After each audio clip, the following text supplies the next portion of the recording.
Do me a favor and watch this video. Baby, I've been off of social media for 2 weeks. 2 weeks. And I come back and y'all talking about drizzle. Soft guy era. I blame you, sprinkle woman. That's who I blame for this. Absolutely.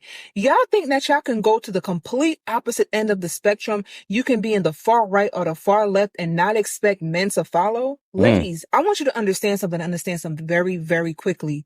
Men follow the trends of women. And I wish that if you understood this, that you would know how powerful a woman really is. When women started getting this super independent, I don't need no man mentality, what do men do?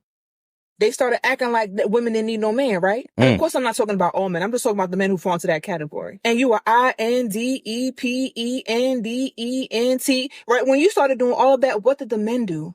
They started getting a little bit sassier. They started getting a little bit more feminine. And again, that's because men follow the trends of women. So when you get to the point of what she's saying is actually pretty true. Women do drive culture, believe it or not. Some of the most super masculine, hardiest cultures ever, think Sparta and stuff, were driven because women expected hypermasculinity out of their men. I mean, they had a saying in Sparta, with your shield or on it, when the men went to war. Either you come back dead on your shield or come back with it, a victor. There's no retreating. So when women demand those kinds of standards of men, men will rise up and meet the standards. Women have zero standards for themselves when it comes to dating today. They literally go over to a guy's house to get pumped and dumped over hookah and chill because he's attractive on Tinder.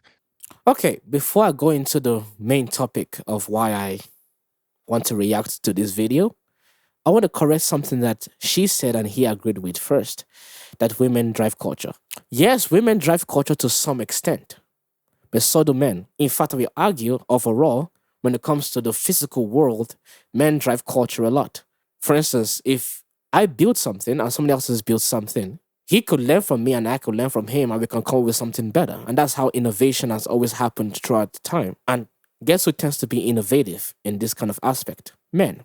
So men drive culture more, especially when it comes to the rule of law, because a lot of men are not only more than capable of working out kinks in law, but also rational enough. It's not that women are not rational, it's that men overall tend to be a bit more rational for the most part.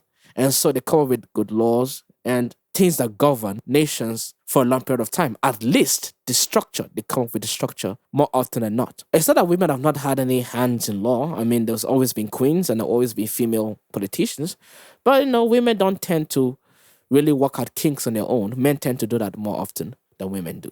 Anyway, that's the segue. Now, onto the main topic. Let's talk about the myth of this video and why I decided to react to it. The biggest issue I have with the red pill message or ideology, especially the ones that tend to be the most regurgitated today, is the idea that because men are supposed to provide and protect, men have to stand up to the occasion and bow to women's standards that expect them to provide and protect, even at the cost of their own lives.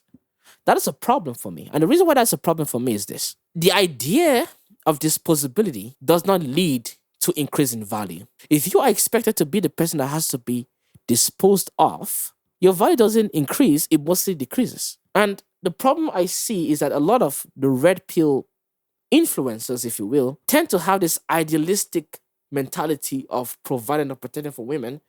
That's if they were to do it, it would somehow make women respect them and love them more. And even some of them go ahead to argue that it's women's nature.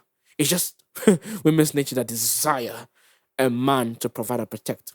First thing I would say to that is, I don't give a shit if a woman's nature.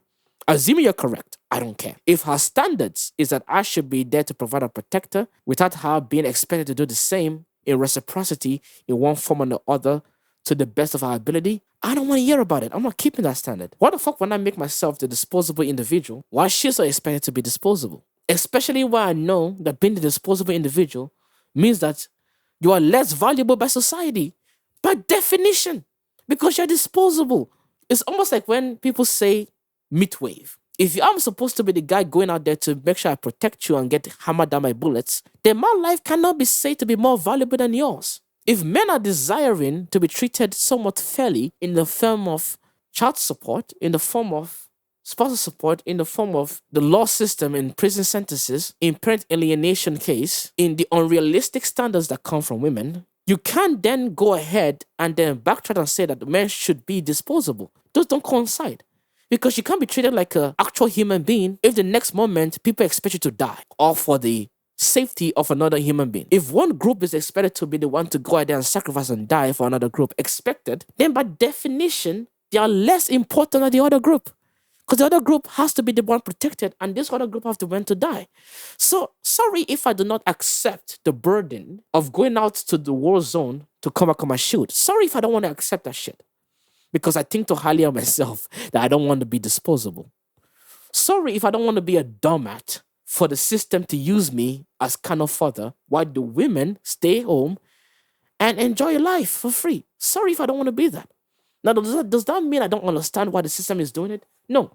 But just because I understand why the system is doing it doesn't mean I should keep on putting myself in that kind of situation. So if there were better incentives than to go out there and fight for a woman that doesn't give a fuck about me, couldn't care less about my problems, has never tried to even buy me any fucking drink, things that she is entitled to my money and my wealth, things that she's the price, things that she's superior to me, why the fuck would I go ahead there and risk my life to die for a woman, all because I want the moniker of being a hypermasculine man, or because the woman expects us as a standard? Secondly, it seems to be weird to me. It seems to be very weird to me that the very same red pill movement that consider women to be less rational than men, which in a way is partially true, are the same individuals that are allowing women's irrational standard that men should be sole provider and men should be the ones going out there to die in battles. This irrational perspective that men are the ones that are now bound into this women's standards and they're supposed to be good leaders. Isn't that irrational to you? How can you be a red pill individual that believes that women are irrational and yet still believe that men should follow women's irrational standards? Isn't the whole idea of the drizzle movement, which these guys are talking about, that women have become so insufferable and men no longer want to keep the women's ridiculous standard? Now all of a sudden men should rise up to the occasion of going to sacrifice their lives for irrational standards, just like the men that got extinct in history called the Spartans did. That makes no fucking sense.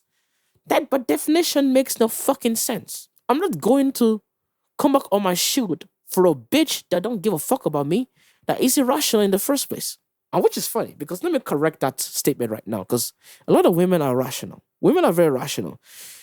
Women are very rational when they have something to lose. If it has to do with their job, women are rational. If it has to do with raising a kid, women tend to be rational. Yes, overall, they're slightly less rational than men, but that doesn't mean they're irrational. It just means that when it comes to men, women are irrational because men have allowed themselves to fall for this ridiculous standards for women, or because they want some level of sexual access. So men, because they have sacrificed their human dignity because of some punani that they could have gotten anyway, they decided to sacrifice that dignity even further to bow down to this women's standard. And so these women don't see any reason why they should be rational towards the men, because the men has given them everything for free, and the men are bowing down to their own standards that are so fucking irrational that even surprises some women how men can continue to just do anything for them.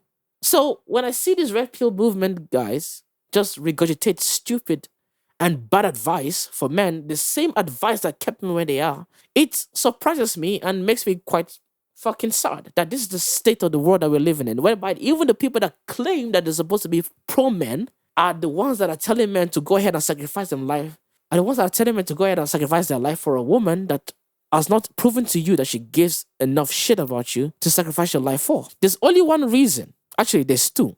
There's only two reasons why men should sacrifice their life for a woman. The first reason is if the woman is ready to sacrifice her life for you. If she's not ready to sacrifice her life for you, there's no reason why you, as another sentient human being that has value, should sacrifice his life for her. There's no reason. I don't care if she's promising you the most beautiful vagina in the world. I don't give a shit. I'm not sacrificing my life for no pussy or fit pics. That's not going to happen.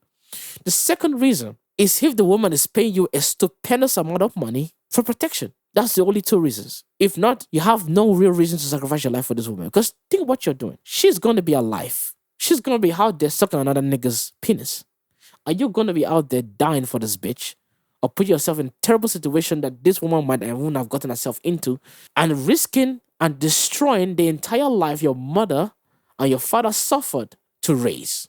All the experiences you've gotten through life, the difficulties you had to pass through, the mountains you climbed, and the 9 months your mom suffered to give birth to you, all because of some bitch, all because of some bitch's expectation. I don't give a fuck about your standard. Women's standards are not even reasonable in today's society. What makes you think that they're expecting you to kill yourself for their survival is reasonable? This is why I say a bunch of men are simping and they don't even know they are simping. Anyway, guys, that's all for today, and I'll see you guys later.